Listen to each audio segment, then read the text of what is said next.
Dans la dernière fois, nous avons mis en place le CSS. Maintenant, il était question de contenu avec le JavaScript. Donc, la dernière fois qu'on se séparait, on a essayé de récupérer déjà tous les différents éléments importants que nous allons utiliser. Donc, nous avons récupéré les éléments DOM que nous allons utiliser pour pouvoir continuer euh, côté JavaScript. Parce que l'objectif ici, c'est quoi? C'est de faire des requêtes Ajax.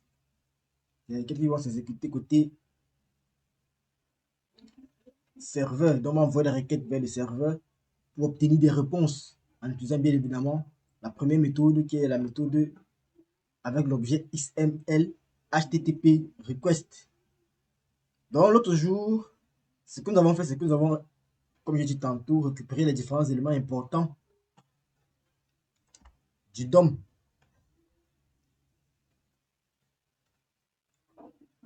Est-ce que c'est clair? Est-ce que vous vous rappelez déjà? Ok.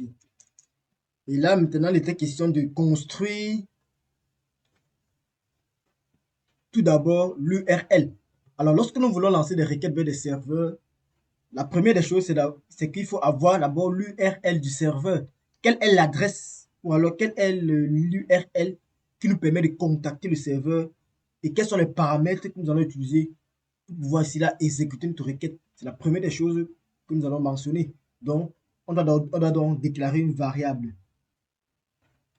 comme j'ai fait l'autre jour, qui s'appelle base URL, qui va nous permettre de contenir l'adresse URL de base, je précise bien, parce que l'adresse URL de base, c'est l'adresse qu'on veut contacter. Et maintenant, à cette adresse-là, on pourra ajouter des paramètres requis par le service en ligne.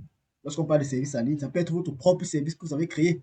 Donc, par exemple, vous avez créé un service qui permet, par exemple, de lister les utilisateurs de votre site. Donc, lorsqu'on veut contacter votre service, qu'est-ce qui se passe? On précise d'abord l'URL, donc l'adresse de votre site. Et maintenant, peut-être vous avez mis un paramètre, par exemple, utilisateur, qu'on doit définir dans l'URL pour recevoir dans la liste des utilisateurs en question. Donc, raison pour laquelle la première des choses qu'on fait le plus souvent, c'est de construire ici notre, notre URL de base et par la suite, on va tout simplement essayer d'ajouter juste des paramètres. Donc, qu'est-ce qu'on aura besoin, comme j'ai dit l'autre jour, on aura besoin d'un base URL qui va nous permettre de contenir notre adresse URL qu'on veut contacter. Alors, dans notre cas, c'était qui? C'était OpenReaderMap.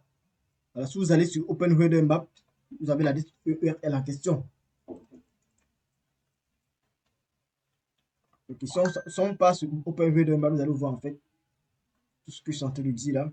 Alors, lorsque vous allez, par exemple, l'autre jour, je vais vous montrer que vous allez sur la documentation, vous avez toutes les informations pour pouvoir rejoindre en fait l'API. Alors, lorsque vous allez sur est-ce qu'il se connecté? Oui. Lorsqu'on passe sur Guide, au niveau de. En fait, ça, c'est la documentation en fait, de tous les services qu'ils proposent. Donc, vous recherchez votre service auquel vous voulez souscrire. Notre service, c'est au service de température. Là, ils vont vous montrer quelle est l'URL qu'on doit contacter. Là, par exemple, voilà l'URL. Donc là, c'est pour ça, c'est pour une autre API. Moi, j'étais plutôt sur du Open. Il y a Open Call, il y a Current Forecast. Voilà, le nom d'ici là.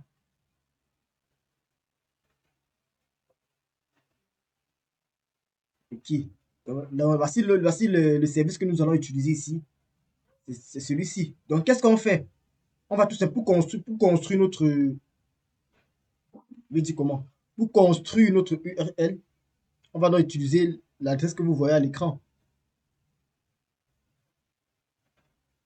Donc, qu'est-ce qu'on fait? On peut tout simplement copier ici. Donc, ça en va. Donc, c'est l'URL de base. Bien sûr qu'on va compléter en fait la liste. Je vais vous dire quelles sont les informations que vous avez. Donc, voilà comment en fait une URL pour contacter le service afin d'avoir afin d'avoir les informations qui sont stockées sur le serveur, dont les températures de la ville que nous avons saisie. Il faut qu'on précise tout d'abord, voici le service ici. Ensuite, après le service, qu'est-ce qu'on a? Nous avons des paramètres. Alors, il faut savoir qu'une URL peut avoir des paramètres. Est-ce que vous comprenez ce qu'on appelle paramètres d'une URL? Alors, lorsqu'on a une URL, à l'intérieur d'une URL, on a ce qu'on appelle des paramètres. Les paramètres là ont des noms et à travers ces paramètres, on pourra les récupérer côté serveur pour pouvoir les traiter.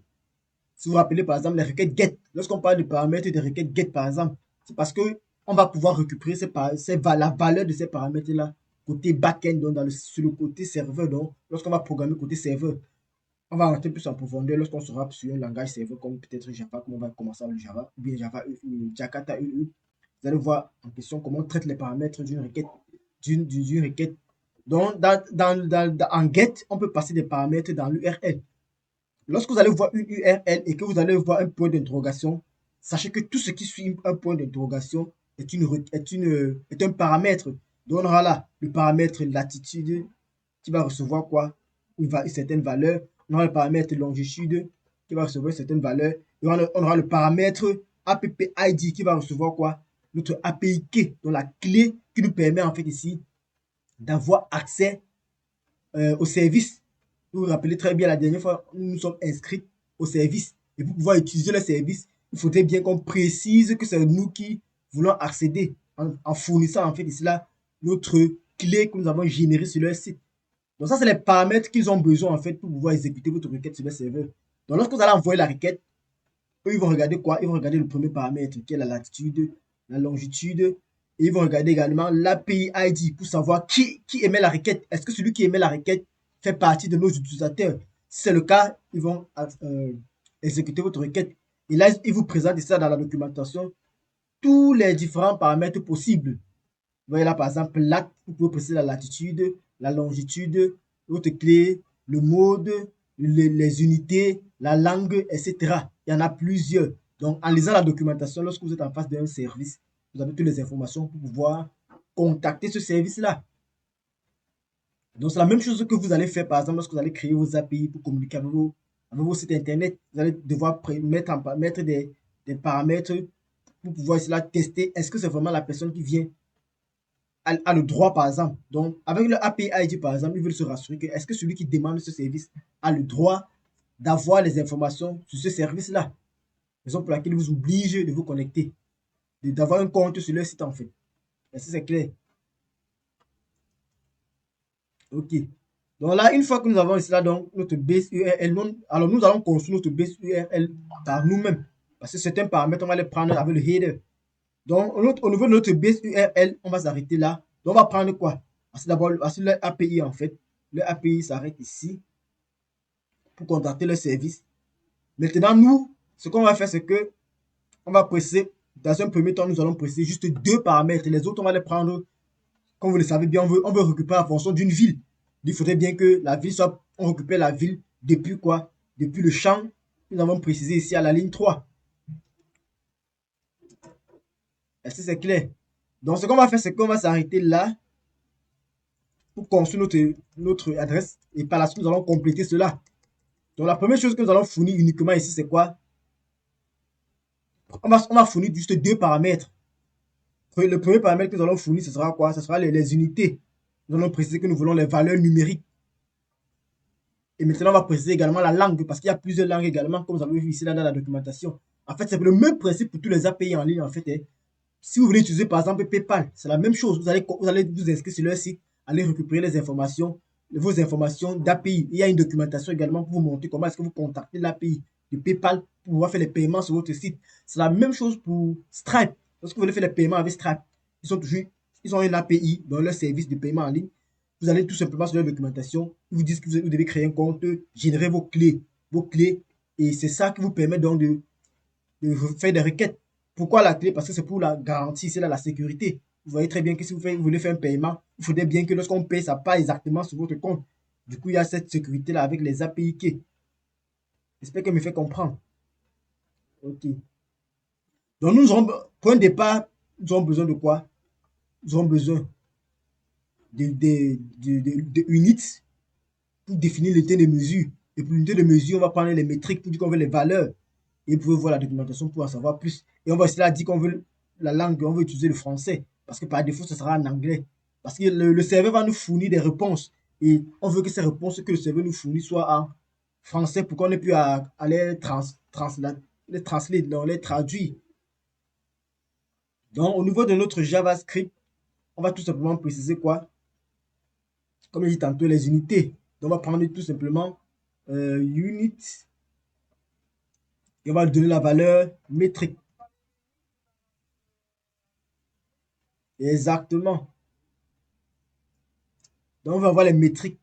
Donc, on va prendre le premier paramètre, là, c'est unit, et on va lui donner la valeur métrique. Pour éviter les erreurs, je copie toujours. Donc, après un point d'interrogation, ce qui suit, c'est un paramètre. Et lorsqu'on veut ajouter un second paramètre, qu'est-ce qu'on fait? On va tout simplement mettre ici là un et. Lorsqu'on, dans la documentation, qu'est-ce qu'on dit? On dit, au niveau des unités, c'est quoi? C'est unit for mesure, les unités de mesure.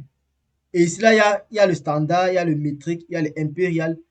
Donc, c'est le type de données en fait qu'il vous propose. Et maintenant, pour la température, par exemple, il y a le unit quoi? Il y a impérial. Il y a par exemple il y a en degrés Celsius, nous allons utiliser quoi? Nous allons utiliser les unités pour dire métrique. Donc, eux, ils ont défini quoi? Que pour le paramètre unit, si vous donnez la valeur métrique, alors vous aurez donc la température ici là en degrés, en Celsius. Donc, c'est juste les noms qu'ils ont donnés ici là, maintenant, ça correspond à quoi? Ça correspond ici là au Celsius ici.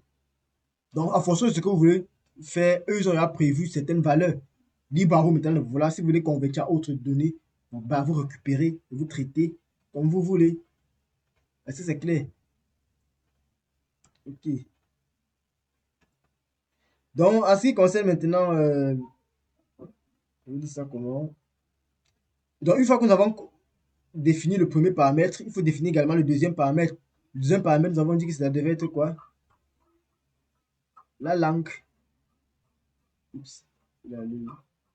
Donc, le deuxième paramètre que nous voulons utiliser, c'est quoi? C'est la langue. On va juste copier. Il va aller coller.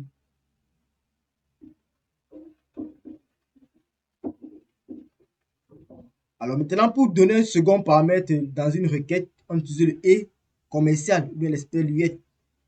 On va mettre le et commercial, le deuxième paramètre égal, on va donner sa valeur. Pour le français, c'est FR. Donc, si vous venez dans la documentation, vous cliquez dessus, ils vont vous dire à quoi ça correspond. Ils vous donnent les exemples là. Si vous voulez l'africain, vous mettez AF. Si vous voulez le français, vous mettez FR. Si vous voulez. Bref, il y a tout dans la documentation en fait. L'essentiel, c'est toujours de regarder la documentation, comment ça fonctionne pour les API que vous voulez utiliser. Donc, presque tous les services qui existent dans le monde, il y a toujours des API. Vous-même, vous pouvez créer votre API, mais souvent, ça existe déjà. On ne recrée plus la roue le plus souvent, bon, ça dépend de vous. Vous allez tout simplement utiliser. Si vous voulez, par exemple, utiliser Google Maps, le API existe déjà. Si vous voulez, vous recréer pour vous. Mais si vous voulez utiliser, vous pourrez directement prendre pour eux et utiliser. C'est le même principe, en fait. Donc, j'ai donc défini mon URL de base. Donc, l'URL par défaut, qui sera quoi? Le contact de leur service. Et maintenant, je précise premièrement les deux unités, les deux paramètres que j'ai d'abord besoin pour un premier temps. Et pour la suite, je vais compléter la suite de l'URL si plus tard pour fournir les informations sur la ville, donc la latitude et la longitude. Et maintenant, je vais également fournir quoi? L'API. Parce que sans fournir l'API, ma requête ne peut pas être exécutée. Là, c'est clair. Donc, ça c'est la première chose qu'on devait voir. Ok, donc une fois que nous avons donc défini notre URL de base, qu'est-ce qu'il faut donc? Premièrement, on va sauvegarder d'abord notre. Ça comment? On va sauvegarder tout d'abord notre. L'appelle comment? Notre API, notre clé d'API dans une variable parce qu'on va l'utiliser plus tard.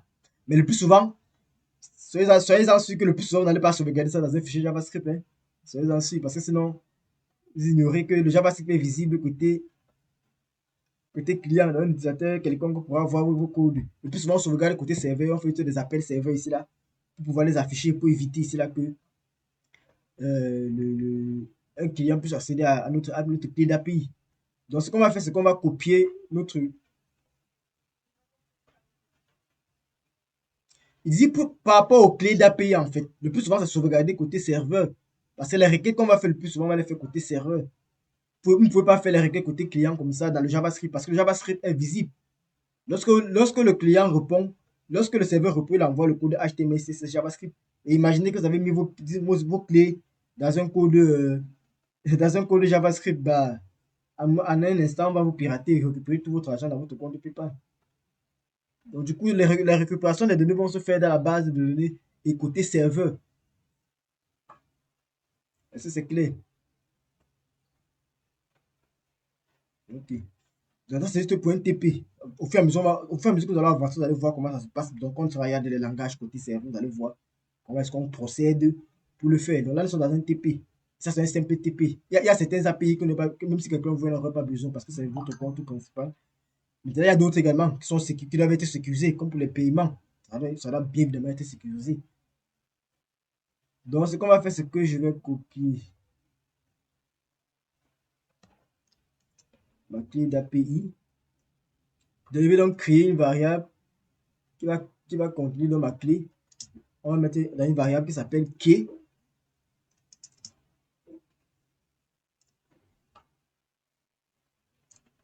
Key, point virgule. Ok. Donc, on a déjà construit notre requête. On sait qu'il va prendre encore deux paramètres qui seront quoi? La clé, également la latitude et longitude de la ville qu'on veut récupérer en fait les informations de la température. Ok, par la suite, on peut déjà commencer à construire notre requête. Donc la première chose, c'est qu'on va déclarer la variable qui va contenir notre requête XML HTTP request. Donc on va juste déclarer une variable XHR qui va contenir en fait la requête qu'on va vouloir lancer. Alors maintenant, comment on fait pour pouvoir ici là, lancer la requête? Pour lancer la requête, il faut bien qu'on clique ici là sur le bouton envoyer. Alors pour que le bouton envoyer puisse être cliqué et lancer la recherche de la ville et afficher, qu'est-ce qu'il faut? Il faut qu'on attache à ce bouton quoi? Un événement. On va attacher à ce bouton un événement. Donc, qu'est-ce qu'on va faire? La première des choses, c'est qu'on va récupérer. On va appeler comment? Tout à l'heure, on a récupéré. On a récupéré le bouton btn scene. On va tout simplement prendre le btn scene qui s'appelait btn. Donc, on va tout simplement faire btn. On utilise la méthode qu'on connaît très bien. Add event listener. On précise quoi? En paramètre. Le premier paramètre, c'est quoi? Le type d'événement. Quel est l'événement qu'on va associer ici? C'est l'événement clic. Donc, au clic du bouton, on va associer un événement et on aura ici là notre fonction de. Comment on appelle ce type de fonction? Exactement, nous aurons une fonction ici là anonyme qu'on va appeler fonction sans nom. Bon, moi, pour travailler facilement, le plus souvent, ce que je fais, c'est que je donne juste un nom à cette fonction. Et après, je vais tout simplement ici là l'appeler à cet endroit-ci pour ne pas écrire du code à l'intérieur de notre code. Donc, on va par exemple appeler cela, on appelle le plus souvent c'est handle click. Il va pouvoir gérer notre click. Donc, ça sera la fonction qui va gérer notre click. Et ensuite, le dernier paramètre. Est-ce que vous vous rappelez le dernier paramètre?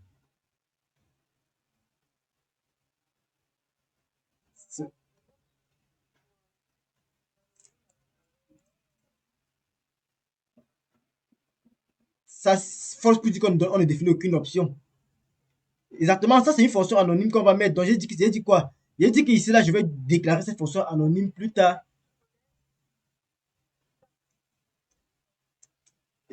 Exactement, elle n'est pas obligatoire. C'est juste pour le faire. Mais maintenant, au niveau maintenant de l'ajout ici là de l'événement, est-ce que c'est clair? Donc on a ajouté notre événement. Maintenant, il va falloir qu'on écrive notre fonction anonyme. Que va faire la fonction anonyme lorsqu'on va donc cliquer sur le bouton btn send?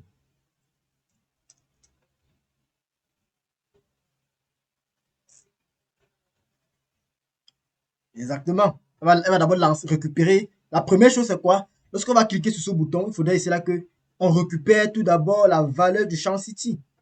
Une fois qu'on aura récupéré la valeur du champ city, on va désactiver le formulaire. Il ne faut pas que lorsqu'il va cliquer, il reclique encore, il reclique encore, il reclique encore, il reclique encore. Non. C'est comme ça, c'est le principe en fait. Lorsque un utilisateur entre un champ et lorsqu'il clique, le temps qu'on est en train de traiter le formulaire, en fait, on désactive toujours le formulaire. On l'empêche de cliquer à nouveau sur envoyer pour lancer une nouvelle requête. Parce que imaginez, il lance plusieurs requêtes au même moment. Vous voyez que ce n'est pas normal. Il faudrait que lorsqu'on a cliqué, on puisse se désactiver. C'est le principe qu'on utilise le plus souvent. Donc, on va écrire notre fonction anonyme qui va permettre de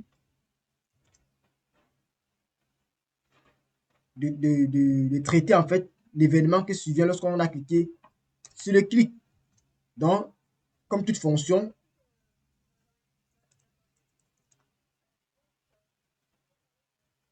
ishr, lorsqu'on a fait les cours théoriques, c'est la variable qui va permettre de contenir la requête. Lorsqu'on va vouloir relancer la requête, le contenu de la requête va être mis dans la variable ishr.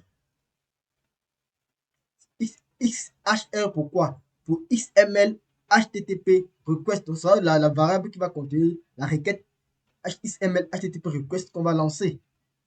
Donc, si j'écris ma fonction maintenant de rappel qui va gérer mon clic, qu'est-ce que j'ai? Je prends en paramètre le E, l'événement en question pour pouvoir accéder à l'objet. Vous vous rappelez bien des objets qu'on a vus. Non, on n'a pas besoin de faire E.prevent default. C'est si vous voulez, E.prevent default, c'est pour empêcher la soumission. Nous, on va commencer pas à pas. Première chose, c'est quoi? On récupère d'abord la valeur. Quand il a cliqué, qu'est-ce qu'on fait d'abord? On récupère d'abord la valeur du champ city. Il faut d'abord qu'on récupère la valeur que l'utilisateur a entrée ici, lorsqu'il aura cliqué. Donc, lorsque l'utilisateur a cliqué, je récupère la valeur de ce champ. Et pour récupérer, qu'est-ce qu'il faut? On va tout simplement appeler. Exactement. Donc, on déclare une variable, par exemple, let city va recevoir quoi? City field, que nous avons déjà défini plus haut. Point value, puisque c'est un champ de formulaire. On a déjà récupéré ici, là. Donc, si on fait un point value, directement, nous avons accès à cette valeur-là. Alors, une fois que nous avons accès à cette valeur-là, on n'a plus besoin du champ, de ce champ. Donc, qu'est-ce qu'on peut faire? On peut désactiver directement notre formulaire. On désactive directement le champ en question. Donc, on va désactiver à la fois le champ et on va désactiver à la fois le bouton pour empêcher qu'il ne remplisse encore. Bon. Donc, on va faire city field point disable, puisque point disable, c'est un attribut qui est associé à chaque élément HTML. Donc, on va seulement faire point disable.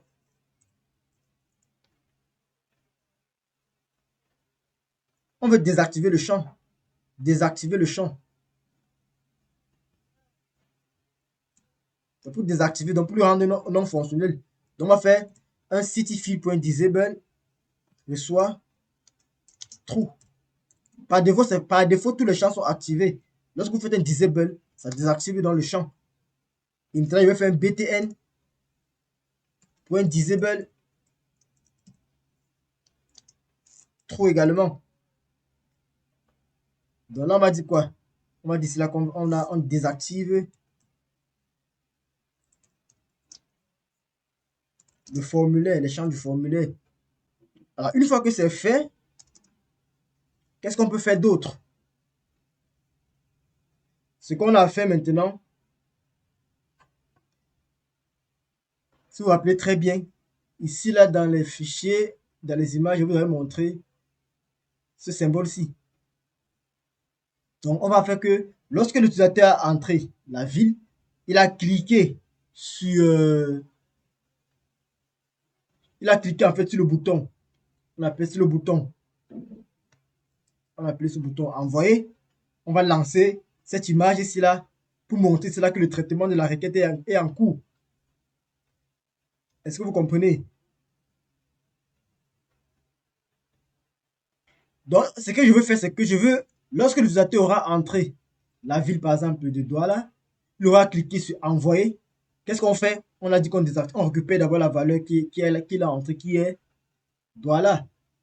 Lorsqu'il a, lorsqu'il a, on a récupéré, qu'est-ce qu'on fait? On désactive les deux champs pour éviter qu'il ne reclique encore pour envoyer. Et en bas, tout en bas là, on va donc afficher une image qui est en train de simuler en fait le traitement. Donc, qui montre que là, le formulaire ou alors la demande est en train d'être traitée. Est-ce que vous comprenez? Donc, je vais juste afficher cette image ici, tout en bas ici, pour montrer que la requête est en train d'être traitée. Donc, c'est pour simuler en fait. Vous allez souvent le voir dans certains sites. Donc, juste simuler pour montrer, pour ne pas rester dans la page, devant la page, on ne voit pas ce qui se passe. Il faut toujours, pour montrer en fait une bonne expérience utilisateur, il faut toujours faire ceci. Parce que quand vous ne montrez pas ce qui se passe, l'utilisateur croit que sa requête n'a pas pris. S'il ne regarde pas, par exemple, la barre de navigation, dans la barre du navigateur pour voir si ça tourne. S'il ne regarde pas, en fait, il ne va pas se rendre compte que la requête est en train d'être traitée. Or, en affichant ceci, ça lui montre ici là que la requête est en train d'être traitée. Donc, je vais tout simplement venir ajouter ceci tout en bas de notre page. Et pour le faire, c'est très simple. Donc, pour le faire, qu'est-ce qu'on va faire? On va juste ici là, aller tout simplement écrire une petite fonction qui va le faire. Pour ne pas mettre tout le code encore dans notre JavaScript. Je peux directement venir ici là écrire ce code-là. Mais vous voyez que si écrit à chaque fois tous les codes dans le même endroit, c'est fastidieux. Donc, ce qu'on va faire tout au long de ce cours, c'est que à chaque fois qu'on aura un ensemble de codes qui va s'exécuter, on va toujours l'encapsuler dans une fonction. C'est la même chose que j'étais ici là. Vous voyez que si j'avais mis en fait tout le code ici à l'intérieur, vous voyez que ça devient fastidieux pour pouvoir traiter, pour pouvoir faire la maintenance plus tard. Or, à chaque fois qu'il y aura un bloc de code indépendant, on va directement passer à une fonction. Donc, par exemple, je suis en train de penser que bon, je peux déjà mettre à jour ici là une image tout en bas pour vouloir par exemple dire que bon, ici, qu'est-ce que je veux? Je vais ajouter une image. Qu'est-ce qu'il faut donc faire? Il faut tout simplement que je crée une fonction qui le fait. Est-ce que c'est clair? Ok. Donc, pour le faire, c'est quoi? Donc, il va donc écrire une simple fonction qui va dire mettre à jour l'interface, mettre à jour notre interface. Et à chaque fois, il va venir mettre à jour cette interface-ci. Ça pourrait être mettre à jour, ça pourrait être par exemple mettre à jour pour afficher une information, pour afficher par exemple les informations qu'on aura récupérées. Ça pourrait afficher une erreur, s'il y a eu une erreur dans la saisie. Ça pourrait être une erreur, ça pourrait être cela les informations, par exemple, comme l'image qui va simuler l'envoi en fait des informations, ou alors le traitement du formulaire. Donc, ce que je fais, c'est que ici, je sais que je dois ici là valider, ici là, donc je dois ici là mettre à jour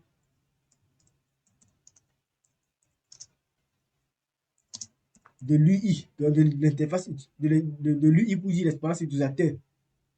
L'interface utilisateur autant pour moi. Donc là, il va écrire une simple fonction. Donc, ce qu'on va faire, c'est qu'on va venir tout simplement ici là. Donc, puisque c'est une simple fonction, vous vous rappelez, la dernière fois, nous avons vu ce qu'on appelle les fonctions fléchées, les arrow functions. Je vais tout simplement déclarer une arrow function, puisque ce n'est pas une fonction qu'on va appeler comme une fonction comme les autres. Donc, je vais mettre cette fonction dans une variable tout simplement. Je vais utiliser les arrow functions pour pouvoir la définir.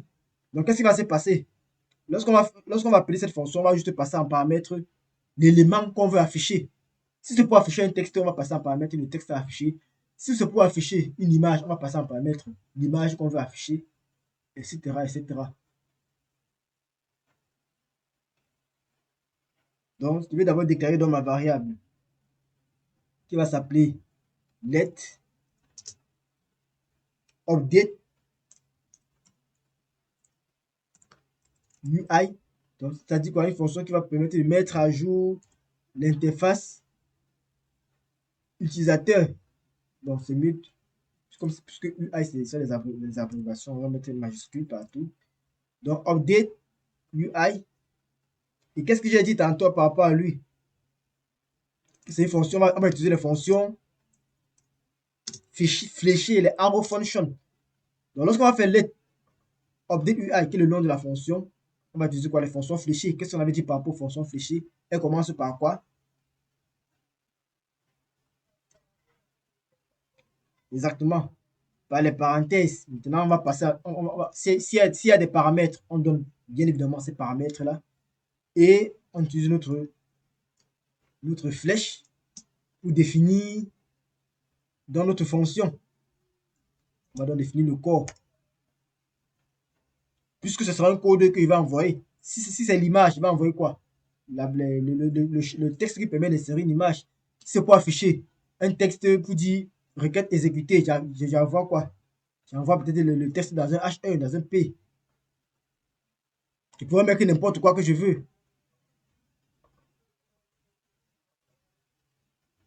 On va l'utiliser pour tout le monde, que ce soit pour afficher des erreurs, que ce soit pour afficher les informations qu'on a regroupées sur le serveur. Raison pour laquelle je dis que là-bas, on va prendre tout simplement un HTML. C'est un paramètre, c'est pas que je vais donner un HTML. C'est juste un paramètre. Je pourrais dire cela que ça peut prendre un texte. Mais là, je dis que c'est un HTML pour m'informer déjà que ça sera un HTML. Donc, si c'est une image, ce sera IMG, ça sera dans une balise IMG avec toutes les informations. Si c'est pour afficher un titre, ça sera dans une balise H1 avec le titre en question. Donc, comme j'ai dit, on prend, on va mettre le HTML et on va tout simplement afficher le HTML dans la page. C'est très simple. Alors, au niveau ici là de notre document, on avait récupéré la réponse. Vous voyez, on avait déclaré une div avec pour identifier une réponse. Donc, toutes les réponses qu'on a, c'est ici qu'on va les afficher en fait. Donc, on va récupérer ça. On avait déjà récupéré côté JavaScript. On avait déjà récupéré côté JavaScript. Qu'est-ce qu'on fait? À chaque fois qu'on aura fait appel à une méthode ObjectUI, qu'est-ce qu'on va faire? On vérifie. Premièrement, qu'est-ce qu'on va faire? On réinitialise toujours la réponse. Parce que on peut avoir fait on peut avoir entré la ville, cliquer sur envoyer. Cela a marché. Maintenant, qu'est-ce qu'il faut faire? Vous voyez que ça a bloqué les deux. Maintenant, pour refaire, pour que ça puisse refonctionner, qu'est-ce qu'il faut faire? Il faut vider. Il faut qu'on vide ce champ-ci en fait. Est-ce que c'est clair? Donc, première chose, lorsqu'on va cliquer sur le bouton et qu'on va envoyer, première chose, on vide d'abord notre réponse. On vide en fait le champ de la réponse qui était déjà affichée. Ça pourrait être cela la température, ça pourrait être l'image qui était en cours de chargement. Pour montrer que la requête est finie, il faut qu'on retire l'image en question. Donc, ce qu'il faut faire là, c'est quoi? C'est de vider dans ce champ-là. Et pour vider ce champ-là, rien de plus simple. On utilise tout simplement le inner HTML. C'est bien de le dire tout de suite. Ça correspond ici à la div qui va contenir nos différentes réponses. Et on a déjà récupéré côté JavaScript ici avec en l'appelant response. Il a fait une erreur là. Oh là là, c'est vrai qu'on n'est pas avec moi. On vous dit, qu'est-ce que nous sommes en train de faire? On est en train de cliquer. Lorsqu'on aura cliqué, ça veut dire que si on clique, ça veut dire qu'on a rempli. Si j'ai rempli, par exemple, là, il dit Paris. Lorsque je clique, qu'est-ce qui se passe? Je récupère les informations. Une fois que je récupère les informations, je désactive. Oui, je récupère. Maintenant, lorsque je récupère, il faut que je mette à jour l'UI. Maintenant, lorsque je vais mettre à jour l'UI, peut-être là-bas, il y a déjà une information. Parce que lorsque je fais une recherche de Paris, c'est pour que lorsque Paris marche, la ville s'affiche en bas. Alors, lorsque je veux vouloir faire une nouvelle requête, mais bien sûr que j'aurai les informations de Paris en bas. Je vais maintenant mettre par exemple Douala. Quand je vais mettre Douala, il faudrait qu'il fasse d'abord les informations qui sont en bas avant de lancer encore de simuler le traitement de l'information. Donc, quand je viens, il y a déjà quelque chose forcément en bas. Au départ, il n'y a rien parce que je n'ai pas encore lancé la requête. Mais lorsque j'aurais fait une première requête, par exemple, il veut la température de Douala et que cela a marché, forcément, tout en bas ici, j'aurai déjà les informations de la ville de Douala. Alors maintenant, s'il veut relancer une nouvelle recherche, par exemple, la ville de Paris, qu'est-ce qu'il faut? Il faut que je fasse d'abord ce qui était ici en bas. Il faut que je fasse avant de... Je suis en train d'expliquer le fonctionnement ici. Et maintenant, lorsqu'on efface, pour effacer, il faut quoi? Il faut vider. Il faut tout simplement vider le conteneur. Donc, on va faire tout simplement response.inner. Vous vous rappelez bien de inner HTML. Response.inner HTML reçoit le vide. Donc, en faisant ça, qu'est-ce qui se passe? On vide ici, là, notre champ, notre conteneur qui contient les réponses. Maintenant, qu'est-ce qu'on doit faire? Si on a vidé, il faut qu'on insère le nouveau élément HTML qu'on veut faire. Dans notre premier cas, par exemple, on veut juste afficher l'image en question. Donc, on va faire encore une insert. Qu'est-ce qu'on fait? On fait tout simplement response.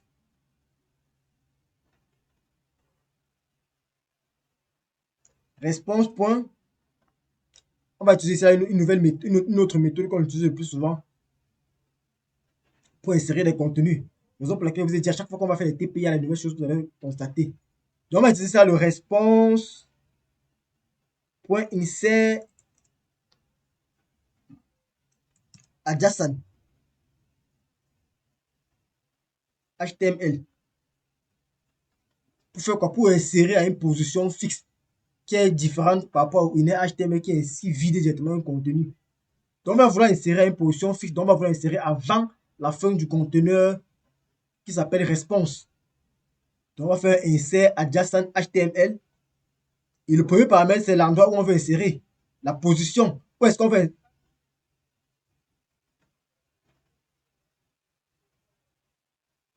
C'est pour insérer toujours comme le inner HTML pour écrire dans le DOM. De même que le inner HTML, le insert adjacent permet également d'insérer les éléments dans le DOM à des positions bien précises. Donc, comme le montre la syntaxe, si vous allez par exemple plus tard sur MDN, vous allez mieux comprendre. Donc, le insert adjacent fonctionne presque de la même manière que le inner HTML. Mais si vous regardez bien la différence, c'est que le inner HTML, lui, qu'est-ce qu'il vient faire? Il vide tout le contenu. Donc, quand on va insérer, par exemple, avec le inner HTML, ça vient changer tout le contenu qui était déjà là. Or, avec le insert adjacent HTML, qu'est-ce qui se passe? On vient tout simplement ajouter un contenu à une position, insérer à une position. Donc, c'est presque la même chose, mais celui-ci fait, on va préciser en paramètre les différentes positions. Et il y a plusieurs positions. Il y a le after begin, le after end, le before begin et le before end. En nous, qu'est-ce qu'on veut faire? On sait qu'à l'intérieur, il n'y a rien. Donc, on va insérer avant que la balise ne se ferme.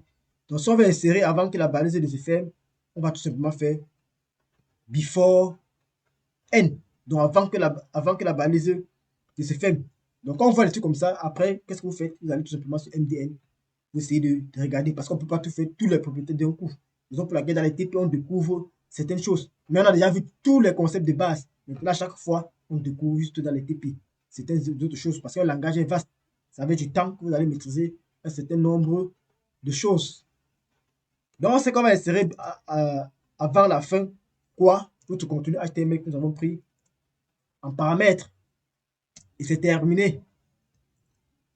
Est-ce que c'est clair pour vous? Maintenant, qu'est-ce qu'on va faire? Une fois qu'on l'a fait, qu'est-ce qu'il faut faire? Maintenant, il faut réinitialiser notre formulaire. Parce qu'on a désactivé le formulaire. Il faut bien qu'on le réactive. Est-ce que c'est clair pour vous? On avait désactivé pour éviter.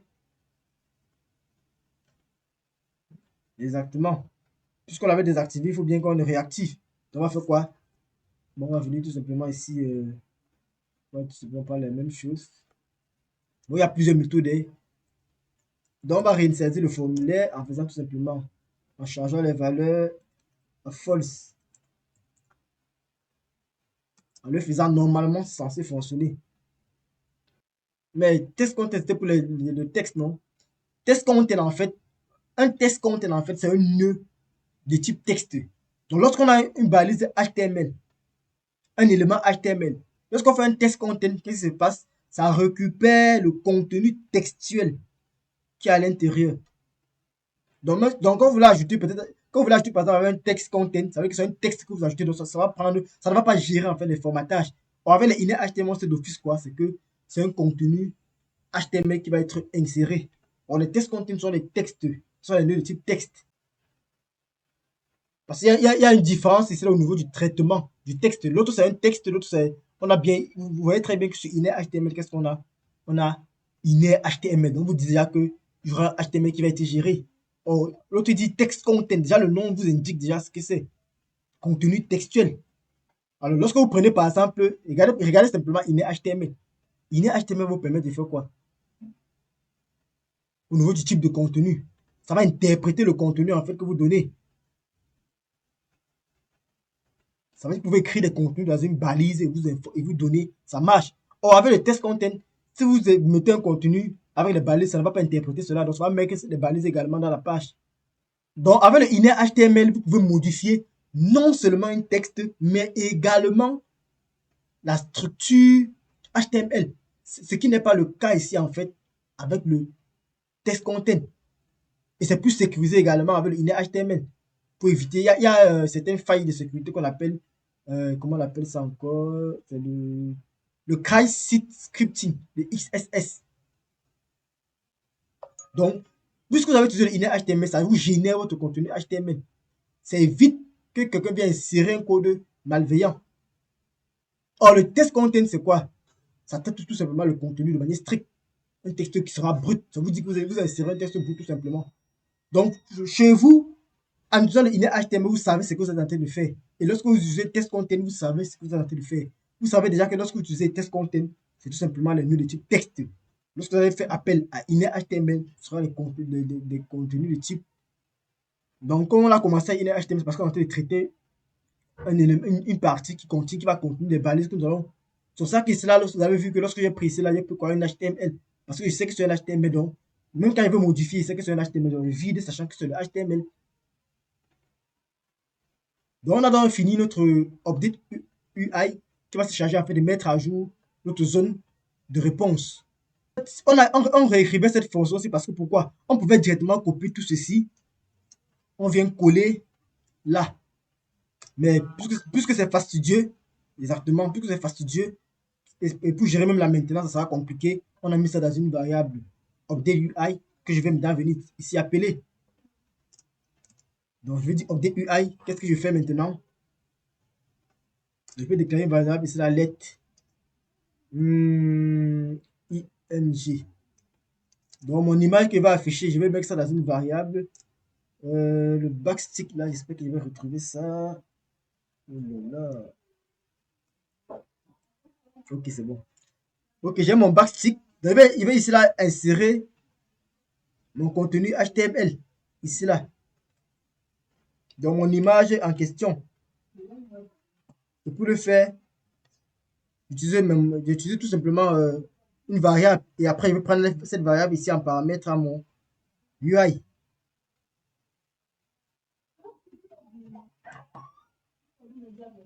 Donc, l'autre jour, j'espère que je vous ai bien expliqué sur celui-ci. Donc, avec celui-ci, ça nous facilite de faire l'interpolation. Donc, c'est toujours une string que l'on définit. Mais avec ça, c'est plus facile de gérer l'interpolation plus tard. Et également, lorsque vous écrivez des contenus HTML, oui, lorsque vous voulez faire l'interpolation. Également, lorsque vous voulez construire des documents HTML, on les utilise également. Parce que ce sont les longs textes, les longs contenus textuels. Donc là, je vais définir ma balise IMG. Ce que je fais, c'est que bon, pour être rapide, je vais tout simplement venir sur la mettre IMG.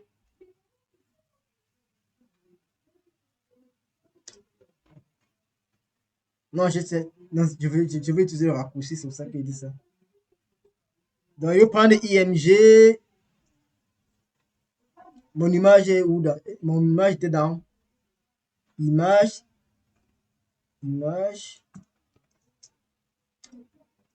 Spanner.gist.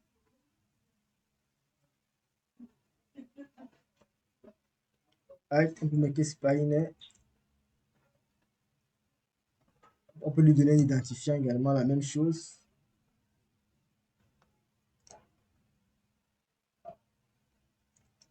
Et c'est tout. Donc, je vais juste le copier. Je reviens là.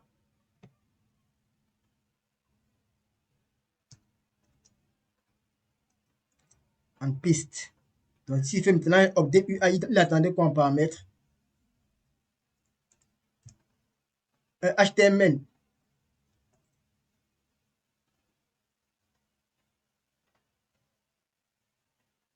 Non, on met le dollar quand on a besoin de faire une interpolation. On a fait ça la dernière fois. Quand on fait un truc comme ça, c'est bien de noter. Après, vous faites des recherches dessus. C'est que si on veut faire l'interpolation, qu'on utilise les dollars. Si on n'a pas besoin, ça on appelle ça les templates. Ça, c'est les template literals.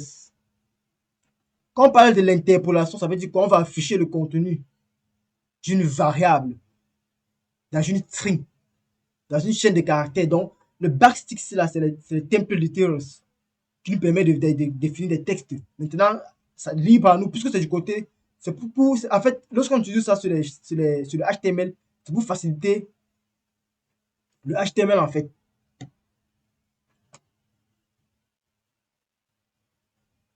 Est-ce que tu comprends? La dernière fois, qu'est-ce qu'on avait fait? Nous avons fait l'interpolation.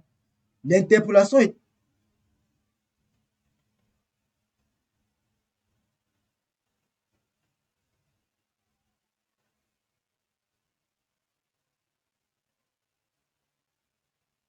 Qu'est-ce qu'on a, comment on l'avait même d'abord appelé? Est-ce que vous vous rappelez son nom?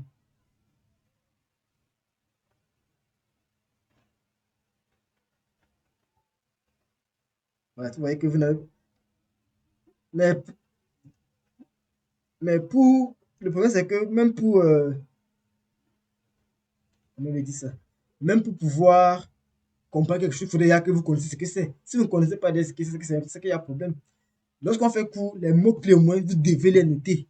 Ça vous permet plus tard de faire des recherches dessus. Si on fait un cours, vous ne notez rien. C'est problématique en fait. On est parti de faire parce que forcément, le cours qu'on fait, s'il n'y a pas de notes plus tard, c'est comme si on va revenir, vous allez tout oublier en fait. C'est comme si vous découvrez à chaque fois qu'on vient.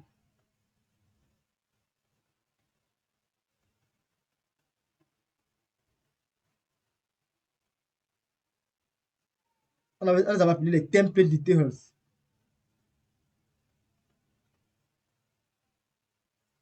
Template literal. Template.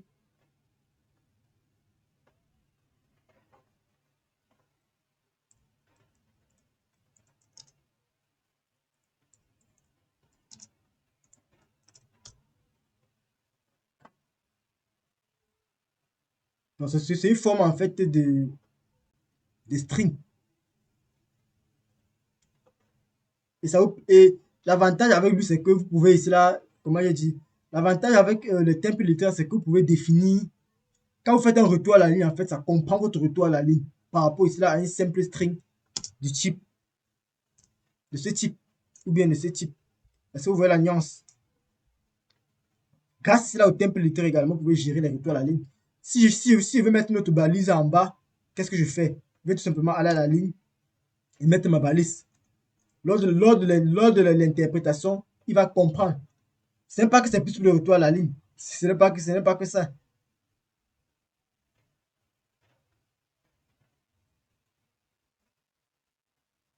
Donc, en fait, c'est une autre syntaxe JavaScript qui vous permet de définir les strings, les chaînes de caractères. C'est ce qu'il faut connaître. Et maintenant, l'un des avantages, c'est qu'à l'intérieur d'elle, on va pouvoir faire quoi? C'est ce que nous avons fait la dernière fois. On va pouvoir inclure les expressions interpolées. Donc, ça dit quoi? Les variables. Lorsqu'on inclut des variables dans une chaîne de caractères, dans un string, on appelle ça l'interpolation.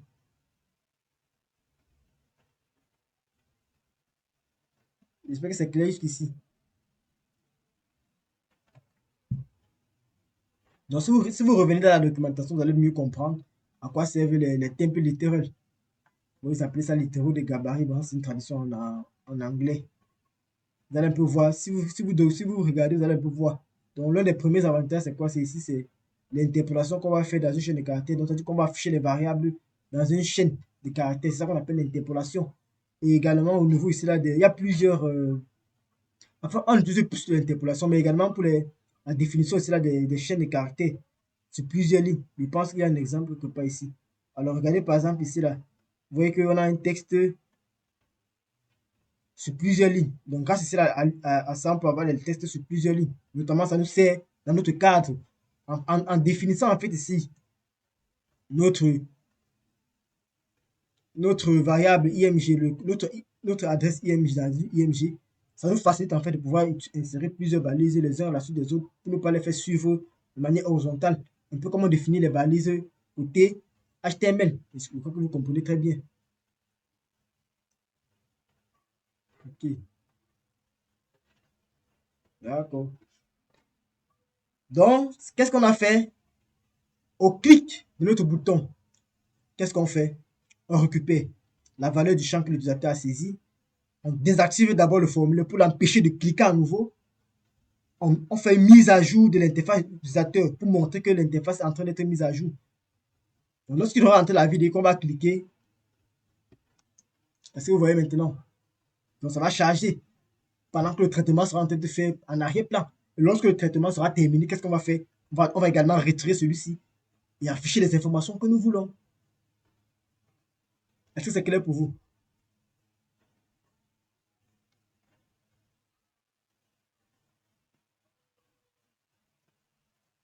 Ok. Exactement, ça vous permet de découvrir un peu comment ça se passe dans des projets et que vous pouvez implémenter. C'est pas obligatoire, mais ça rend votre interface d'utilisateur un peu magnifique.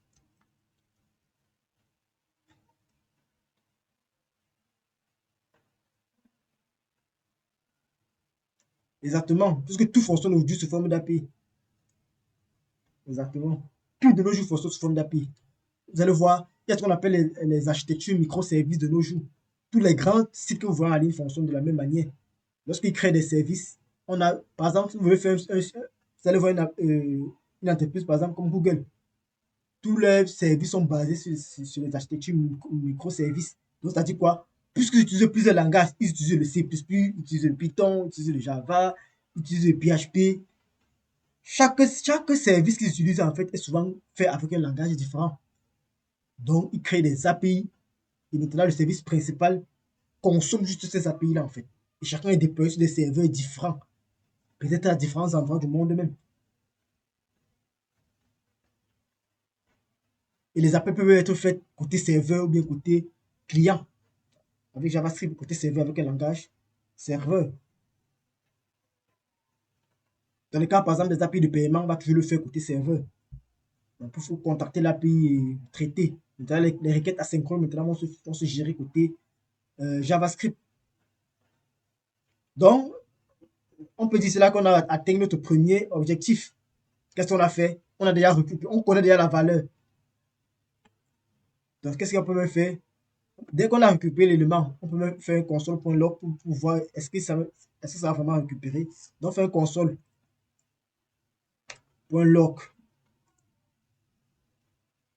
de city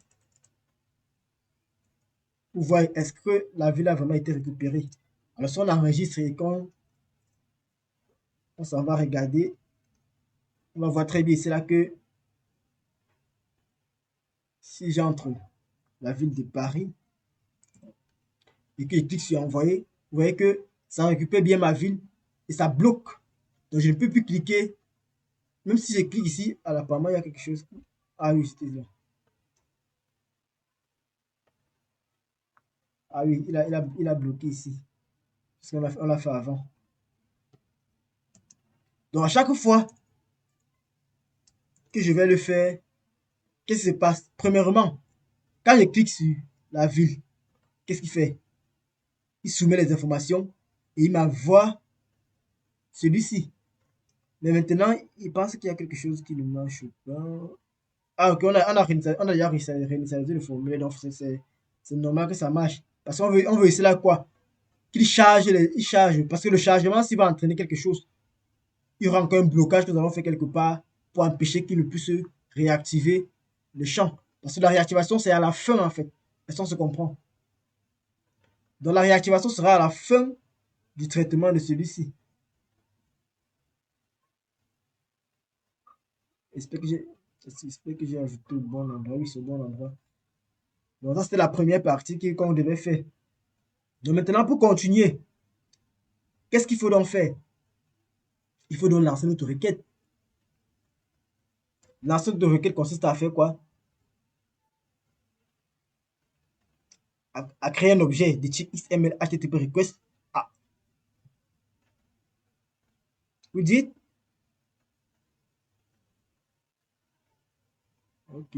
Donc, qu'est-ce qu'on va faire? Pour lancer notre requête, on va déclarer notre objet de type XML HTTP request. On va ouvrir la requête en lui fournissant l'URL. Et maintenant, l'URL que nous allons fournir, ce sera une URL déjà prête. Déjà prête veut dire quoi? On va falloir qu'on fournisse et la ville et notre clé d'API. Donc, on va donc écrire notre méthode qui va permettre de le faire, pour ne pas le faire directement encore ici à l'intérieur. Donc, la première des choses qu'on a fait ici, là, c'est quoi? Après qu'on a récupéré les informations, on a fait la mise à jour. Qu'est-ce qu'on fait? On lance la requête. J'ai bien dit lancement, donc on lance d'abord la requête. Alors, le lancement de la requête implique encore plusieurs autres choses. On ne va pas venir encore écrire toutes ces choses-là au même endroit. Pourquoi? Parce que première chose, qu'est-ce qu'on va faire? On va extensier un objet de type XML HTTP request. Vous le savez très bien, lorsqu'on veut lancer une requête Ajax, la première des choses, c'est d'extensier un objet de type XML HTTP request. Une fois qu'on a extensié notre objet XML HTTP request, il faut donc ouvrir la requête. Lorsqu'on ouvre la requête maintenant, on va écouter le comportement de la requête. Avec quoi? Vous vous rappelez très bien de l'événement onReady state change. Est-ce que vous vous rappelez?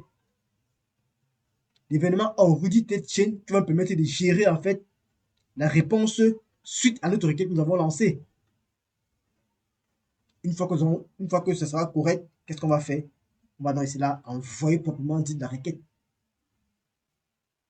Donc, tout ce que vous voyez que c'est un ensemble de c'est plusieurs opérations qu'on a en train de faire.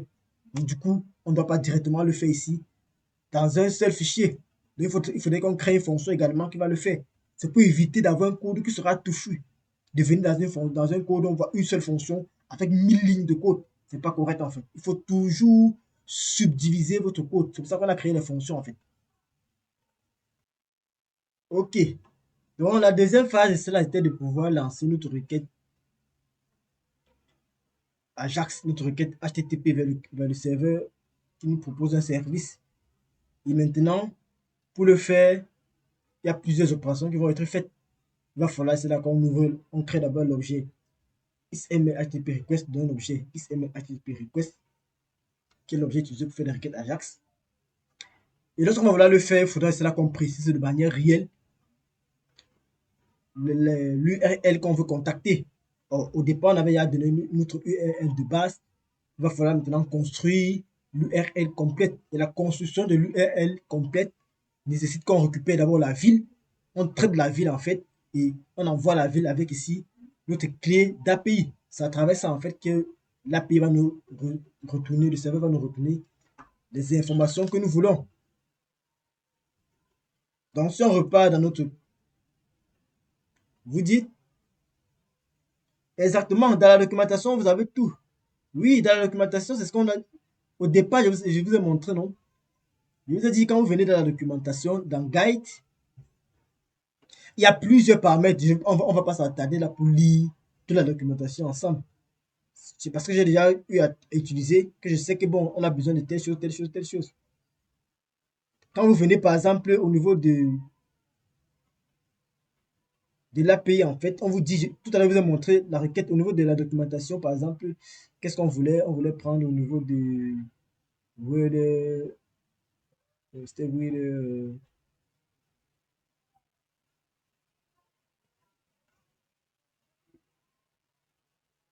je pense que c'était ici. En fait, quel que soit l'API que vous contactez, en fait, on vous dit comment la requête se comporte. Donc, regardez par exemple ici. Voici l'URL d'appel, donc API call, comment appeler l'API. Bon, ça, c'est un peu la même chose ici. Ça, c'est notre service ici, là. Donc, qu'est-ce qu'on vous dit quoi? Premièrement, vous contactez d'abord l'API. D'abord, voici l'API. Vous avez ensuite le 2.0 que vous voyez ici, là, en fait, c'est la version. Sur les API que vous créez, le plus souvent, vous mettez la version. Après la version, vous mettez quoi? Le service qu'on veut contacter. Et après, vous mettez les différents paramètres qu'on a besoin. Donc, vous voyez ici, par exemple, l'un des paramètres ici, là, c'est quoi? C'est l'API. Il faudrait que l'adresse finale que nous allons envoyer au serveur, lorsqu'on va introduire l'objet, lorsqu'on va créer l'objet, ce soit l'adresse complète. Donc, l'adresse qui comporte directement l'API et toutes les informations qu'on nous demande. Alors, tout à l'heure, je vous ai montré un peu ça. Je vous montre ça ici. Donc là, par exemple, ici, on vous montre plusieurs. Et il y en a plusieurs également. Dans la documentation, il y a plusieurs, il y a toutes les informations que vous avez besoin, en fait. Donc, nous, par exemple, qu'est-ce qu'on a fait au départ? On a défini on a défini quoi? La métrique et la langue. Voilà ce que nous avons défini. La langue et l'unité. Maintenant, il y a plusieurs paramètres optionnels. Maintenant, il reste deux paramètres, la latitude et la longitude, que nous allons récupérer via la géolocalisation en utilisant quoi? En utilisant la ville. Okay. Donc maintenant, ce que nous faisons, c'est quoi? Nous venons donc ici pour lancer la requête. Comme je disais tantôt, on aura plusieurs opérations à faire entre l'instanciation de l'objet request, l'envoi de la requête, l'écoute de la réponse, la construction de l'adresse complète. Vous voyez que ça fait beaucoup. Donc, déjà ici, là, on aura au moins trois méthodes qui vont sortir. La première sera d'abord la méthode qui permet de lancer la requête. Donc, pour lancer la requête, on va créer une fonction qui va permettre de faire la requête parce qu'il y a plusieurs opérations qui vont être faites pour ne pas combler notre fonction de rappel au niveau ici là de l'événement. On doit juste créer une fonction qui va permettre de faire l'appel. En le faisant, en fait, ça vous facilite les choses parce qu'après, même pour utiliser dans d'autres services, vous allez pouvoir juste copier, aller coller. Imaginez que vous avez écrit tout ça dans une seule ligne. Même déjà, vous, ça vous complique la tâche parce que dans votre site, il y aura plusieurs appels API. Déjà, en faisant comme ça vous facilite la tâche plus tard. Après, qu'est-ce que vous allez faire? Vous allez juste, tout simplement déclarer les différentes variables et appeler juste les fonctions sans devoir réécrire le code. Est-ce que c'est clair?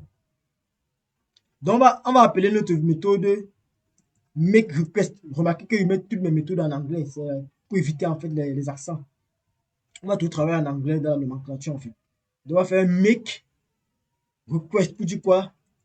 Lancement de la requête. Et on se rassure toujours que le nom qu'on donne n'est pas un mot-clé. Donc, lorsqu'on va lancer la requête, on va prendre en paramètre quoi? La ville qu'on veut contacter. Donc, la ville dont on veut avoir ici les informations. Donc, on va tout simplement aller dans écrire notre fonction make request.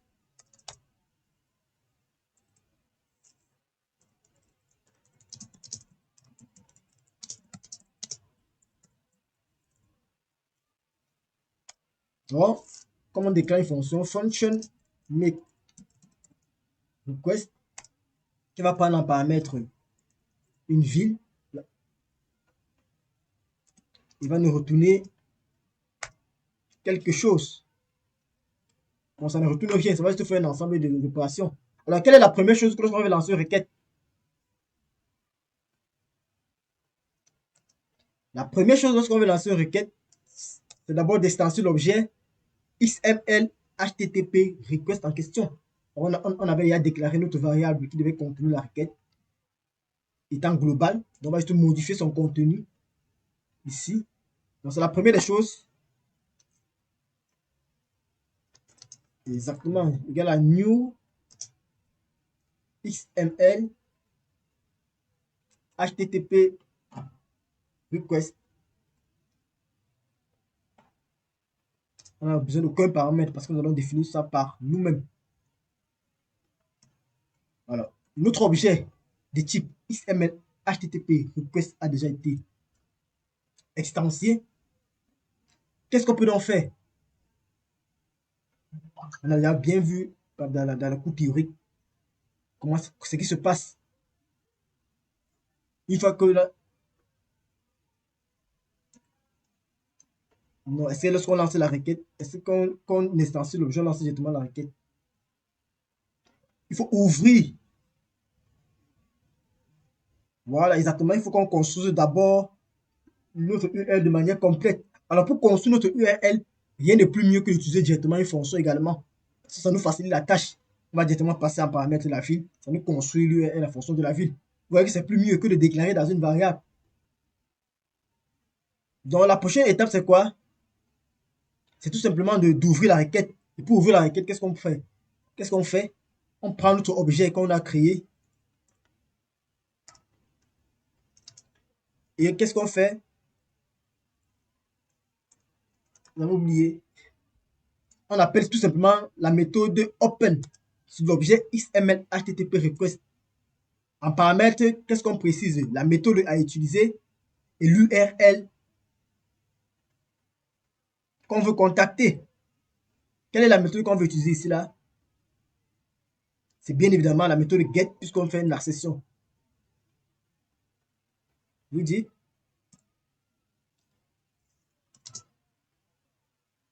Exactement. Or, étant donné qu'on a dit qu'on va construire l'URL, ça veut dire qu'on va utiliser directement une fonction. Donc, on va prendre l'URL construite, build, on va l'appeler par exemple build URL de city. Donc, la construction de l'URL à partir de la ville. On aura point virgule. Donc, la première chose qu'on va faire, c'est quoi? On va d'abord construire notre. On termine d'abord avec ceci. Non, URL, on avait déjà l'URL. On avait l'URL de base. Base URL. Elle est là. Maintenant, qu'est-ce qu'on veut? On va ajouter. Donc, on construit la requête proprement dit. Donc, on va ajouter quoi? Les différents autres paramètres comme la ville qu'on veut récupérer et l'API key. Et pour le faire, nous, on préfère le faire directement avec une fonction. Parce que c'est plus facile que de le mettre dans une variable directement. Mais dans ce cas, puisque ce n'est pas très compliqué, c'est une fonction très simple, on va directement faire ici appel aux arrow functions ou alors les fonctions fléchées. Donc, qu'est-ce qu'on va faire? On va tout simplement venir ici.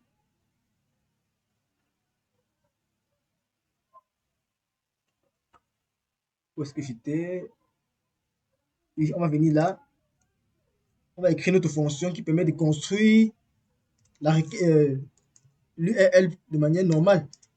Oups.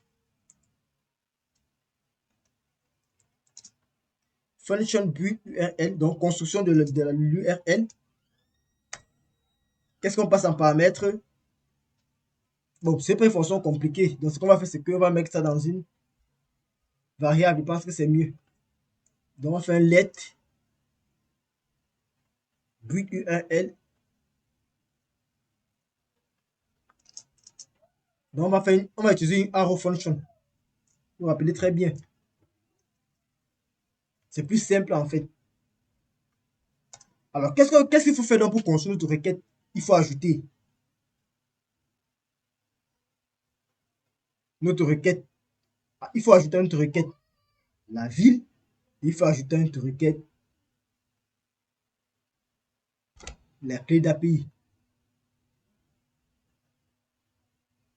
Et ce sont ensemble. Et maintenant, le paramètre de la ville, c'est query. Dans la documentation, avec Q. Donc, ce qu'on va faire, c'est quoi? Pour donc construire notre requête, on va utiliser ce qu'on appelle ici, là, comme on a fait après l'interpolation, avec les templates literal. Donc, c'est ça qu'on va retenir ici, là. Qu'est-ce qu'on va faire ici, là? On va tout d'abord prendre la base URL qu'on avait déjà et on va compléter avec les prochains paramètres que sont la query que nous avons récupérée. La query, c'est là, c'est quoi? C'est la ville que nous avons récupérée. C'est ce que le serveur attend. Et l'API également, c'est ce que le serveur attend bien évidemment également aussi. Alors, c'est donc simple. On a utiliser les templates littérales. Donc, ça dit quoi? On ouvre tout simplement ici notre accolade qu'on va faire précéder ici là de notre dollar. Vous vous rappelez très bien, les templates littéraux se précèdent d'un dollar et le nom de la variable qu'on a appelé, comment l'appeler? Base URL.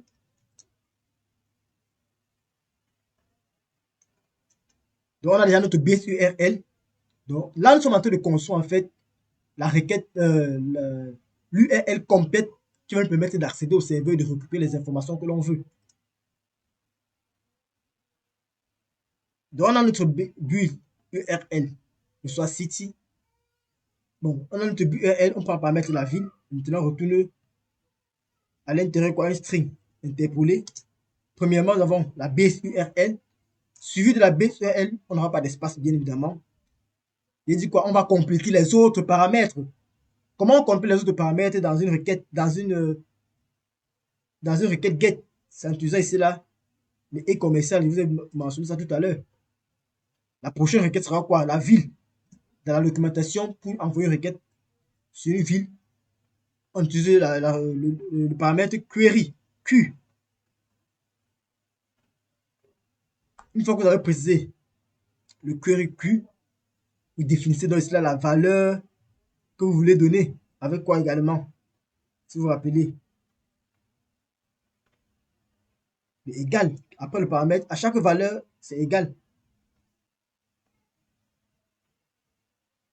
Donc, on va prendre cela la ville. Donc, le query, cela, c'est quoi? Ce sera la ville. Et la ville sera dans quoi? Puisque la ville est toujours dans une variable, donc on va donc interpoler cela. J'espère que vous êtes avec moi.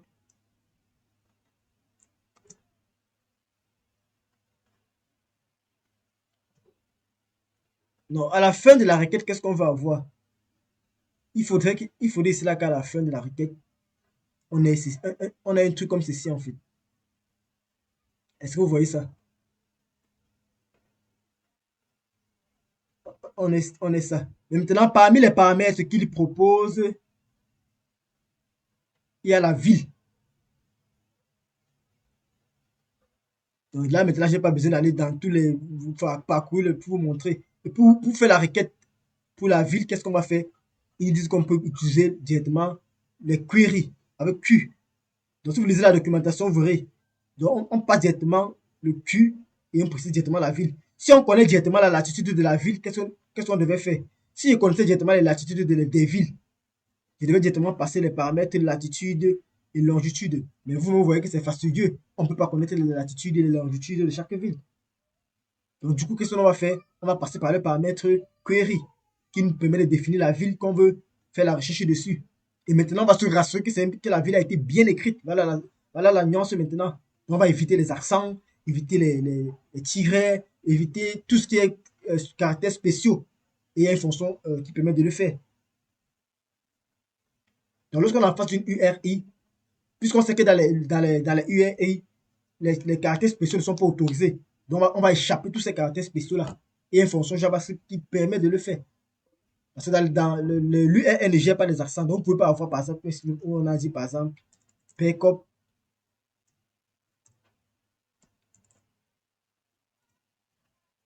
On ne peut pas avoir pcop.com slash, par exemple, créer. Vous voyez que ça ne peut pas exister. Créer un site web. Ça n'existe pas. Vous voyez très bien. On ne gère pas les caractères spéciaux dans une URL. On ne gère pas les espaces. On ne gère pas on ne gère pas les accents. On ne gère pas les accents. Donc, du coup, il faudrait rester là. On ne gère non plus en fait, tout ce qui est caractères spéciaux, on ne gère pas. Donc, du coup, il va falloir échapper cela. Donc, l'objectif, c'est d'avoir une requête comme celle-ci, en fait. On a là notre requête qu'on a déjà construite au départ. On a déjà l'URL de base que nous avons construit au départ. Maintenant, on veut préciser les autres paramètres, dont les paramètres que l'utilisateur a entrés. Au départ, on a juste défini la première partie. Pourquoi? Parce qu'on n'avait pas encore les informations en fait que l'utilisateur a entrées dans le formulaire.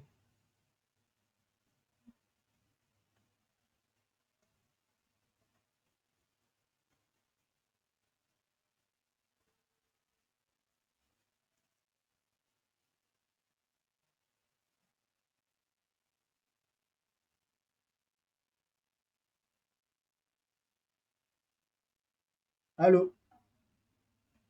Oui, allô, je vous suis. Il dit au départ, on a juste construit l'URL de base qui se limitait ici avec quelques paramètres comme la langue et l'unité de mesure. Maintenant, il faut préciser les autres paramètres. On n'avait pas précisé parce qu'on n'avait pas encore les informations que l'utilisateur veut. C'est l'utilisateur qui entre les informations, il entre la ville qu'il veut rechercher. Et nous, maintenant, par la suite, on va compléter avec notre clé d'API qui nous donne les accès possibles au serveur. Est-ce que c'est clair? Ok. Donc, pour construire notre URL, donc on va ajouter le paramètre Q qui nous permet de donner la ville qui a été récupérée depuis. Où est-ce qu'on était là?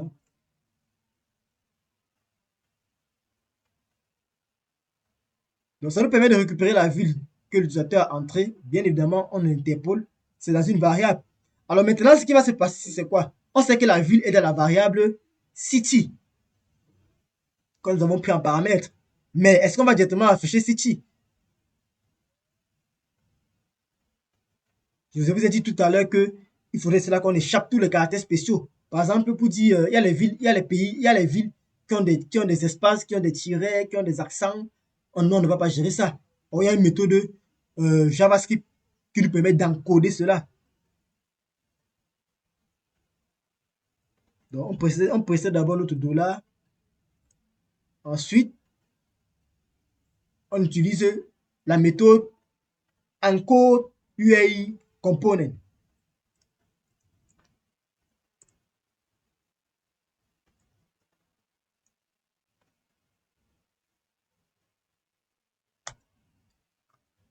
Donc, c'est une méthode qui va nous permettre d'encoder une chaîne de caractères de manière valide pour une URL, pour une URI, si on veut bien spécifier le nom correct, l'URI. Parce que tout ce que nous définissons sont des URI en fait, les Uniform Resource Identifiers, les éléments qui permettent d'accéder à quelque chose. Donc, on va faire dans le encode URI component de city. Donc, ça voudrait dire que si une ville a un accent, une ville a un espace, il va encoder cela comme ça se doit avant d'envoyer. Donc, si par exemple il y a les espaces, on sait de que lorsqu'il y a des espaces, il va transformer les espaces par des points d'interrogation. Regardez parfois, lorsque vous faites des requêtes en fait sur Google, s'il y a des espaces dans votre requête, vous allez voir que dans la barre d'adresse, les espaces sont remplacés par des pourcentages. Est-ce que vous avez remarqué cela? Vous pouvez même voir ça ici très simplement. Donc, vous allez voir que lorsque je fais ma requête search Q, on remplace le plus souvent. Bon, ça dépend, mais ils ont peut-être changé cette fois-ci. Là, maintenant, ils ont remplacé par le plus. C'est vous qui décidez. De là, par exemple, c'est remplacé par le plus. Si vous regardez, par exemple, les liens WhatsApp, ils remplacent le plus souvent les espaces par des pourcentages. Donc, c'est ce que, en fait, en code, URI Component fait. Il va donc aller remplacer. En fait, il va formater, en fait, comme sa documentation dit. Il va aller formater votre chaîne de caractères sous forme d'une URI valide. Donc, la ville qu'on va récupérer ici, là, sera valide pour pouvoir l'insérer dans une URL, dans une URI. Alors, une fois que c'est fait, c'est terminé. On a juste qu'à préciser quoi. Le dernier élément, c'était quoi comme paramètre? Exactement, la clé, c'était API ID. Alors, si on revient là, on avait le API ID. Donc, on précise donc notre API ID.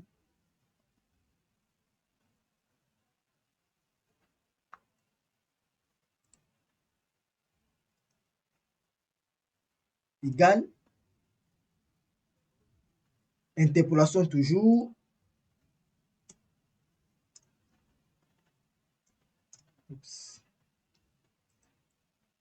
Peut-être que, on va appeler que je me trompe, si je me trompe ou pas. Ok. Donc, vous voyez que notre URL, notre URI maintenant est complète. On a la ville qui a été définie avec le paramètre Q et on a l'API ID qui est notre clé. Donc, ce qu'on peut faire, c'est qu'on peut même afficher pour voir si c'est correct. Bon, c'est vrai qu'on a directement lancé la requête. Bon, ça va, on sait déjà d'office comment ça sera en fait. Donc, vous voyez que notre URL, le lancement de notre requête est déjà presque correct. Donc, on a ouvert la requête sur quoi? Sur un build URL de City. Donc, ce qu'on peut faire, c'est qu'on peut même d'abord faire ici on peut commenter d'abord ça pour que vous puissiez voir comment ça se présente.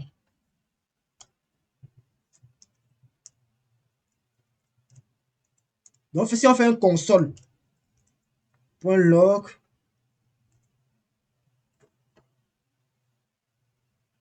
début URL de City, vous verrez très bien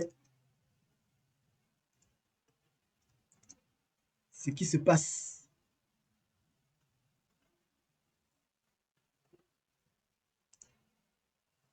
Donc, si j'entre là, par exemple, voilà, regardez ce qui va se passer.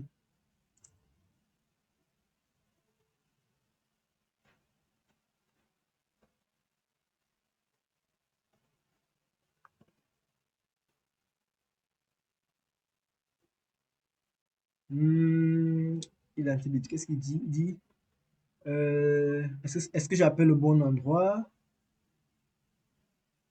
Ah oui, c'est normal. Il n'appelle pas au bon endroit.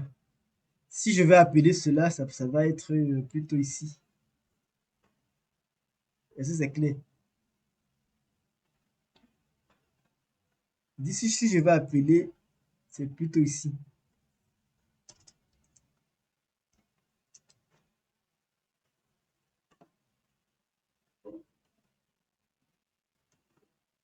Bon, je ne sais pas pourquoi mon navigateur ici, il empêche toujours.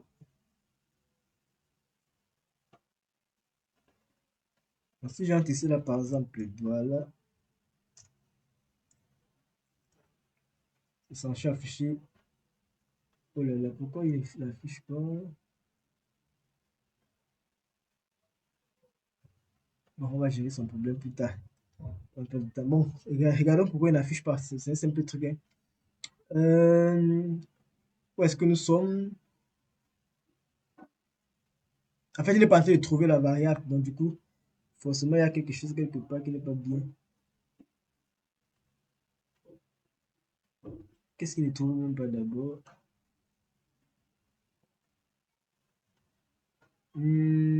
Alors,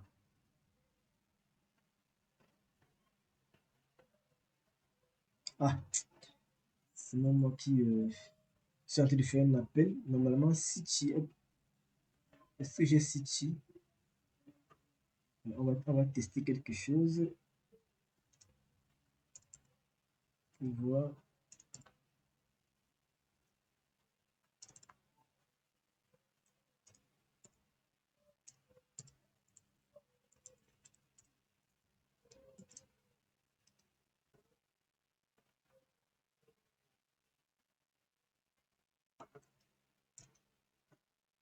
On va juste tester. Bon, je n'ai même pas besoin puisque il va mentionner par moi. Ligne 30 et 37. Ligne 30, ligne 37.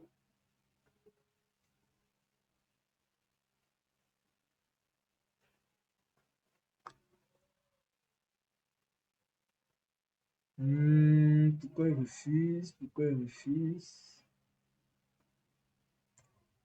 Bon, comme ça, les méthodes écrites à la main là. Bon, ça va qu'il va perdre ça normalement parce qu'ici,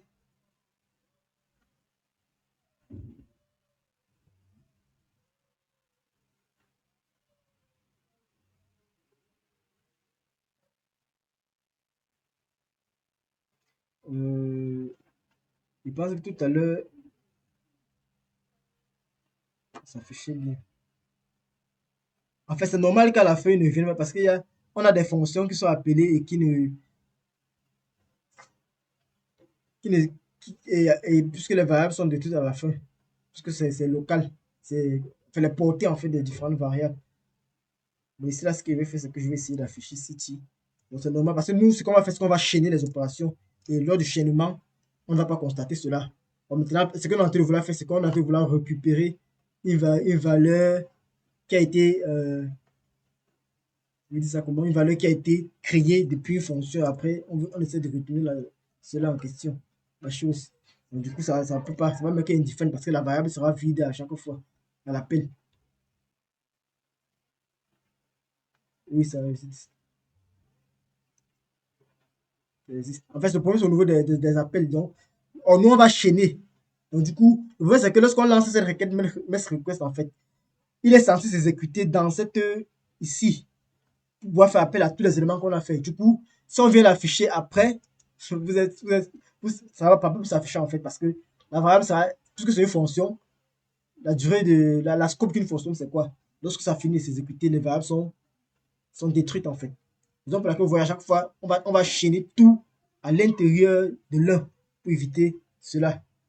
Mais déjà, on est sûr que la requête en question, donc si je copie tout ça en fait, et que je m'en vais mettre ici pour tester, ça va fonctionner normalement. Parce que là, j'ai aucune fonction qui intervient.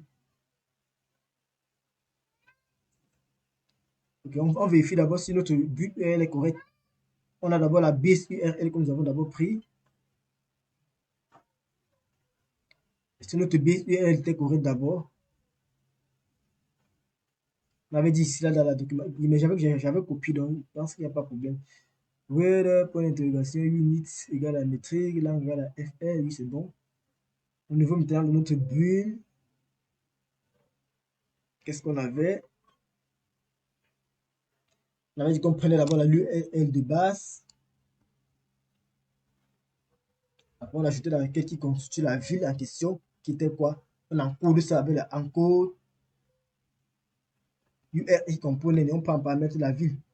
Et quand on ferme, on prend l'API ID et c'était bon. Donc là, maintenant, nous avons fini avec donc les différentes méthodes.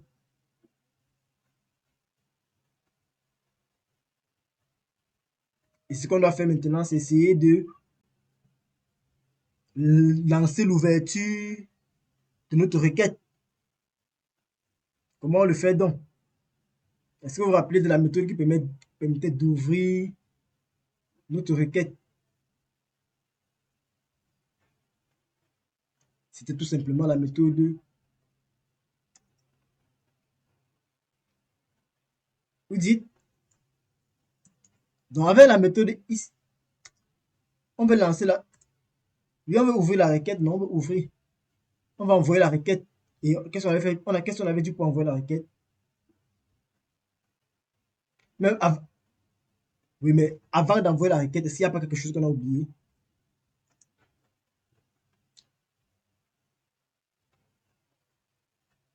Parce qu'on a déjà ouvert la requête, mais on veut déjà envoyer, mais pourtant on ne connaît même pas encore. Puisque lorsqu'on envoie, qu'est-ce qu'on a dit la dernière fois lorsqu'on envoie des requêtes? Si vous vous rappelez, par rapport au statut de code, on avait les statuts. Même avant cela, avant ça, il y avait quelque chose d'abord. Est-ce que vous vous rappelez du Rudy State? Rudy State et et les statuts, il y avait deux. Rudy State et le statut code. Voilà les deux éléments qu'on a. Parce que pour savoir qu'une requête était partie, il fallait que le Rudy State soit à 4. Et maintenant, quand le Rudy State est à 4 et que le statut était à 200, on sait d'office que la requête était bien exécutée. Et je ne vais plus revenir en arrière parce qu'on a déjà fait. Maintenant, quand vous dites la documentation, vous allez le support, vous allez réviser dessus pour la description des différents statuts. Nous, ce qui va nous intéresser, c'est tout simplement les deux statuts importants. Le Rudy State à 4 et le statut code à 200. Donc, sur MDM, vous avez accès à ça et vous pouvez toujours visiter. Une fois qu'on avait ouvert la requête, la première chose qu'on devait faire, c'était tout simplement d'associer l'événement qui va nous permettre de savoir l'évolution en fait de la requête que nous avons envoyée. D'où on avait fait appel à l'événement on ready state change. Si vous avez oublié, on ready state change MDNFA. Donc vous allez tout simplement ici là, vous allez voir toutes les informations sur le on state change de la propriété on state change. Donc ça vous informe en fait sur l'évolution de la requête. Et maintenant après ça, on peut traiter dans tout cela pour pouvoir. Nous, ce qui va nous intéresser, c'est ceci, comme j'ai dit. On va traiter pour savoir est-ce que la requête est bien exécutée. On a plusieurs autres valeurs, si vous vous rappelez très bien. Je pense qu'il y a ça quelque part. On n'a pas mis ça ici. Il y avait la valeur à 0, à 1, à 2, à 3, à 4. Est-ce que c'est clair? Ok. Donc, nous, ce qui va nous intéresser, c'est qu'on veut gérer la requête. Donc, la première des choses, c'est quoi? C'est d'associer l'événement on ready state change à notre objet XML HTTP request. Donc, qu'est-ce qu'on fait? XHR. Donc, c'est pour écouter, en fait, l'évolution de la requête. Pour savoir, est-ce que la requête est bien exécutée? Est-ce qu'il y a eu problème? Et pouvoir traiter le cas échéant. Oups, XHR. On ready state change.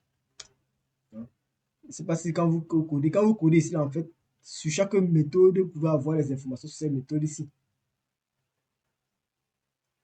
Donc, si on associe l'objet XML, XHR.onReadyStateChange, qu'est-ce que ça permet de faire? Ça permet de définir de gérer en fait les réponses. C'est grâce ici à cet événement-ci qu'on va pouvoir gérer toutes les réponses du serveur. C'est la même chose en fait ici avec le... C'est toujours, il fonctionne toujours comme, comme un événement. Donc quand on associe un événement à un objet, qu'est-ce qui se passe? On a toujours une fonction de callback qui va être appelée. Et cette fonction de callback dans le cadre ici là, de notre des requêtes Ajax, ça va permettre de gérer les différentes réponses du serveur. Et pour gérer cela, bien évidemment, on peut le gérer directement dans le même fichier ou bien on peut déclarer encore une autre fonction qui permet de le faire. Parce que le gérer dans le même fichier, vous voyez quand on met à la ligne 36, vous voyez que si on met tout ça à l'intérieur, ça sera fastidieux. Donc du coup, qu'est-ce que nous on peut faire? Vous préférez qu'on gère directement à l'intérieur ou bien qu'on crée une fonction pour le faire. De préférence, il faut toujours privilégier la fonction. Et ça sera toujours une fonction de callback. Une fonction qui sera appelée en réponse à quelque chose. Notamment ici, c'est quoi? On va faire appel à la fonction en réponse en réponse en fait à ce que ça va nous renvoyer comme réponse à l'exécution de la requête. Donc du coup, on va toujours mettre un handle. Tout à l'heure, c'était handle click. Maintenant, nous, on va prendre quoi? Un handle response. Donc, on va gérer ici là plutôt les réponses du serveur. Est-ce que vous êtes avec moi? OK. Donc, une fois qu'on a associé dans cela, c'est terminé. On peut donc envoyer notre requête. Alors, le onReady state chain, c'est quoi? C'est un événement.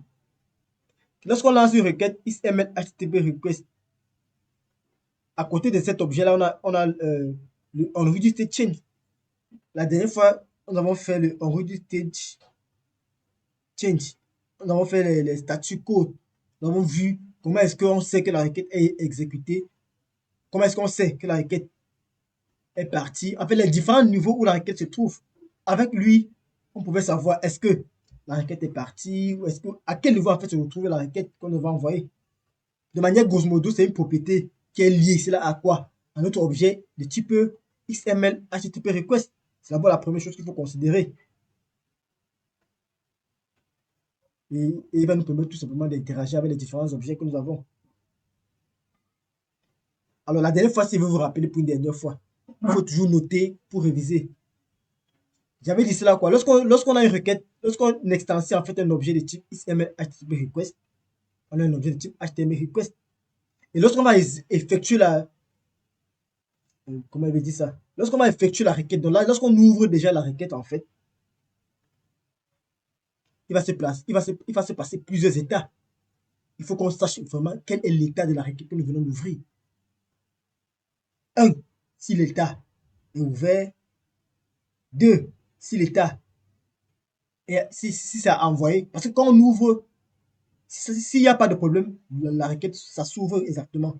Maintenant, lorsque c'est ouvert, il faut initialiser. D'abord, l'initialisation à l'état 0, d'abord, c'est l'initialisation. Maintenant, à l'état 1, c'est quand la requête est ouverte, lorsqu'on le fait le open. Quand la requête est envoyée, ça passe à 3. Là, nous sommes juste le ready state change. Et maintenant, lorsque ça passe à 4, ça voudrait dire que le serveur a répondu. Donc ça, c'est les différents états que nous avons vus en fait en ce qui concerne le ready state change. Donc lorsqu'on ouvre une requête, on avait 4 états. L'état 0, bon c'est 5 états. De 0 à 4, c'est 5 je pense.